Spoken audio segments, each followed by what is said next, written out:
The gods are back, the Moors are strapped. We waking up, and we want our land back. Running off at the trap, you know them gods don't like that. Waking up from a nap, like where the hell my crown at? Take a step back, like I know this bitch bite back. It's kinda crazy how this...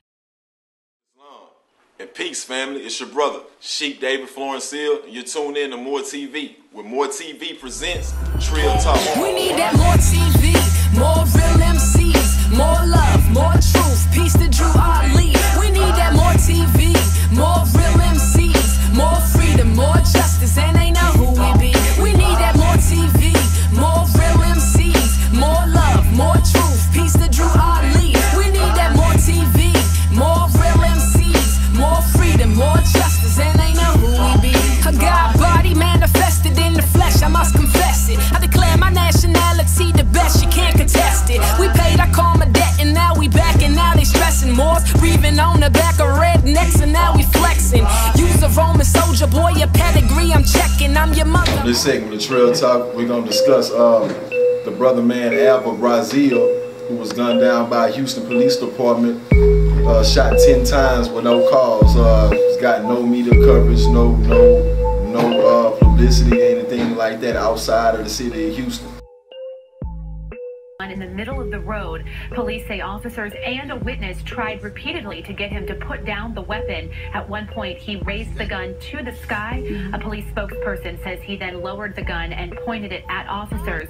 Both officers fired their weapons several times. The man died on the scene. Police say officers and a witness tried repeatedly to get him to put down the weapon. Police say officers and a witness tried repeatedly to get him to put down the weapon. Police say officers and a witness tried repeatedly to get him to put down the weapon. At one point, he raised the gun to the sky. A police spokesperson says he then lowered the gun and pointed it at officers.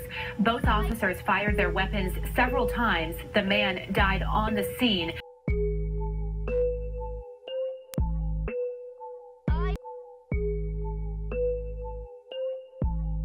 Peace, Sheik. Peace. Why do you think they gunned the brother down like that? Because it's not illegal. Well, first off, it's not illegal to kill black people in America. Speak on it. You know, we have to be thinkers. You know what I mean? Like, how is it everybody wants to protest and stand up and speak their piece or whatnot, but we still not trying to figure out how is it not illegal to kill black people in America? You know, how do we still say that Black Lives Matter and be reactive, and we're not trying to find the root cause of the problem? You know what I mean? Why is it not illegal to kill us here in America? Why wasn't it illegal for those people that was with Dr. King when they was fighting for civil rights? Why was it all right for them to get bit by dogs and shot by water hydrants and things like that while they were supposed to be fighting for civil rights? Their human rights were getting violated. So in 2016, we got to think that, can really a Black Lives Matter if you're not treated as a human being? You know what I'm saying? So why they did it, who knows why they did it, but why is it being done? You know what I mean? Because the truth is, it's not illegal. It's all right, you know? So many of the people in Houston right now, they're organizing to do Black Lives Matter rallies. Do you support that, and do you encourage our people to go out and rally and support a Black Lives Matter? I don't support the people to be reactive on any instance, you know, because the reaction is not progressive. You know what I mean? Right. It's as long as we keep reacting, we can never make no progress. So we have to be proactive in everything that we do. You know, that's really inciting the riot. That's what the powers that be want you to do. You know, so it's other ways to get things done in response to what's happened instead of protesting and marching. Because the truth is, man, our people been protesting and marching for 100 years. For years.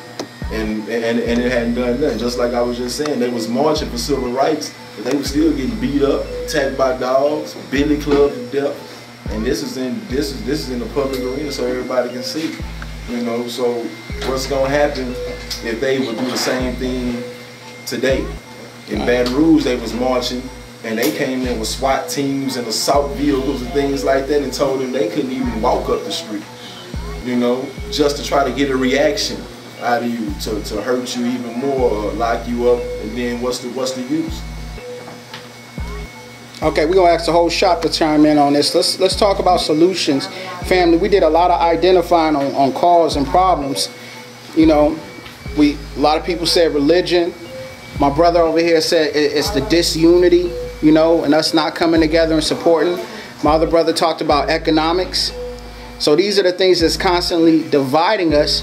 For this issue with this brother in particularly, how do we get justice? We're strictly dealing with this issue. This one is being swept under the rug because they reported him as pointing a gun at the officer, but then the video across the street shows the brother doing a 360 turn, hands up, with his hands up. Wearing a tank top. Yeah, wearing it. So you can't say he hid the gun. He had it somewhere on him. Basketball shorts. Yeah. It goes back to ego, man. We gotta drop our egos and come together. How do we find common ground, family? Everybody give a measure on that, Sheik. How do we find common ground? Common ground amongst Asiatics, amongst Asiatics, yeah. It's love. Love. It's love. You gotta get out the way. I mean, yourself, you gotta get out the way. You know what I mean? It doesn't matter if my brother's from the Kemetic school of thought. Right. If I say I'm a Moor, my brother say he black. If my brother in the front right there, he Hebrew, Israelite, but it don't matter. Because at the end of the day, just like when the brother Braziel got killed by HBD the other day, them people didn't stop to ask him what he was a part of. Right. They didn't stop to ask him what his nationality was. They didn't stop to ask him none of that. They just saw that he looked just like you and me, and he might have been a threat, or to suppress the threat. We gonna hit this brother up just like that. So it's like, man, we gotta stand together regardless of what we think about, what we read, what we eat when we go home, because we can fight amongst each other right here. You know what I'm saying? But when we go out into the world, man, they can't see none of that. They can't see none of that, man. The only savior of the world, like the Prophet Ali said, man, is love. You know what I mean? Peace. What about this? I think I saw this post on Facebook. Somebody was turning a negative and a positive. It said, had this stuff not been occurring in the way it is now, it's a good thing because it gives us the opportunity now to come together and put aside those differences that the brother was talking about. Do y'all agree with that? Well, can I ask you about that? Yeah. On a more uglier look, that sounds real peaceful and a whole lot of melody. I hear a flute. I see butterflies and flowers. Somebody said that. Does that mean that we need more people to die, basically? In order for us to do something? We need a couple more killings, just a couple more. Right? That's what it seems like, right? Yeah. Let's look for matter of fact, let's vote for a couple more so we can be proactive, right? Because they ain't tired yet, right? We ain't tired yet. Let's go on and just get a couple more. Basically, that's what I hear from that. I don't hear anything else from that. So I don't hear anything else from that. But at the end of the day, he said, what can we do about this Texas thing that just happened? I mean, this Houston thing that just happened. That's Houstonians. So at the end of the day, Houstonians, do they need to what? Do we need to be reactionary like the brother in Dallas? We need to get put on the map finally about retaliating? You know what I'm saying? I mean, it's the Southwest. Is it one of those things that, okay, did that cop actually pick out which one he was gonna violate? Do we agree with that mentality? An eye for an eye, you take one of mine, I take one of yours, as Nas would say. They take one of mine, I take one of theirs. Hey, personally, I do. Wait. For me to be a citizen, okay. So I'm not sure why all of a sudden, because I'm born, it's peace on earth. No, why all of a sudden, because I'm here today, it was through bloodshed. You don't get peace. You don't get peace from nonviolence. You don't do it. You have to be able to fight for it, just like you became a citizen here. We forget, we all got lazy and forgot the math on how we even became have Social Security. And it was through blue coats versus red coats. You just made me think about something, the red and the blue house. The brothers that wear those hats, and all my traveling brothers. I'm a traveling brother, I'm in the blue house. Okay. And they inside, they wearing the blue shirts. We need to get those organizations well respected and have a voice to start saying something. So you just start on something. Let me ask you this. Why we don't see none of these killings in the Native American communities? Why we don't see these in the Jewish communities? Why every time on the news it ain't another Jewish kid being killed? Say, because Jewish would maybe go along or something. Well, to me personally, they know the people that are elected. They're in probably contact put them in with office. them. Either put them in office or they have a relationship with them or some history with it. We don't have an organization that is being identified with either parties that are ongoing. So we need to start getting into that, and we need to get into these. Like I said, I still go back and say we still need to talk to the chief of police. We need to, some organization needs to talk to him and have a sit down, and we got to stop the protesting part, and we got to do it from a legal standpoint. A legal standpoint, like figuring out what is the policy when somebody is stopped. Yes. And get it directly from the chief of police. Yes. Now that's being proactive right there, brother. Yeah. Appreciate your measure on that. Yeah, bro, that to me is like, that's not being addressed. We're not putting the heat on them and taking that officer, like you said earlier, Doc, and find out officers that are doing something. Go patrol it. Go protest in their neighborhood. Go protest around there and make them feel like, dang, I don't feel like, man, I need to go and hide. Even if it's not for eye for an eye, put pressure on them and make them feel the pressure in some kind of way. And that's we're trying to fight for peace with peace. Yeah. That's the problem. We're not a threat. So that's why it's not happening. So you think if we become a threat, what, brother, that we can balance out this whole little movement they got going on. You see what I'm saying? It's a little movement, don't you see? So at the end of the day, you raising your kids to be inferior because they're gonna play back this YouTube eventually and look at 2015. They're gonna look at 2016. Them kids gonna look. Every little kid gonna play back the same way we did with the dogs and the water hoses. Like how we play back, they gonna do the same thing. You see what I'm saying? But that shirt that the brother got on, to me, the first thing when the Dallas quote unquote shooter or assassin, they had him pumping his fist with a dashiki. And I told somebody the first thing I saw was that they're looking to steal our energy. They see that we are starting to be proud again to wear African wear and celebrate who we are, and they see that positivity, they see that image now, the red, black, and green, the dashikis, the sisters wearing the wraps, it's coming back, and they want to, the first thing they want to put up is, oh, the shooter was from the army, the military, to dashiki. They want criminal. And they want to take that energy so that you want to look at the brother wearing the dashiki, oh, he's from Africa, oh, you want to laugh at him like when we grew up. That's what we used to do. I ain't wearing no dashiki. And now that energy is coming back, and everybody's wearing dashikis now. So the first thing you want to put up is that, to steal that energy from us, to wear your dashiki. You watching Trill Talk on Moor TV with Sheik Florence.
In the last segment, we learned the proper protocol of what to do if you are stopped by a sheriff or a police enforcer.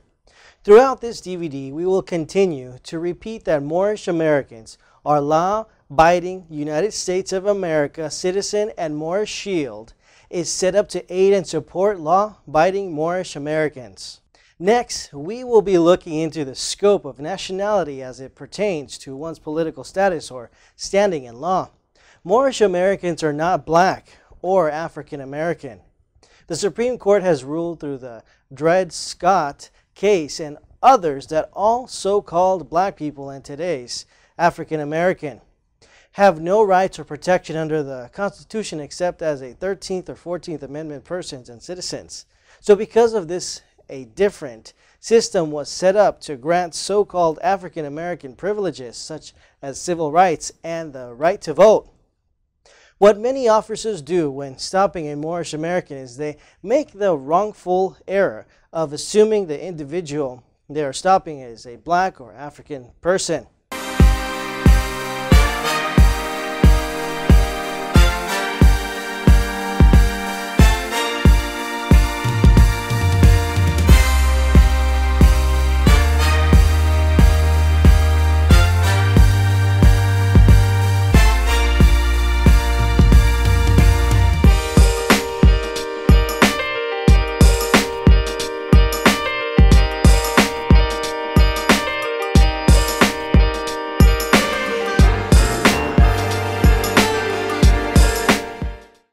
As a former attorney, one of the things I've come to realize is there are Moorish American city officials, Moorish American law enforcement officers, Moorish Americans who fight and serve this country. So we have to understand the majority of Moorish Americans are law-abiding United States of America citizens, with the protection under the Constitution to practice religion as they see fit.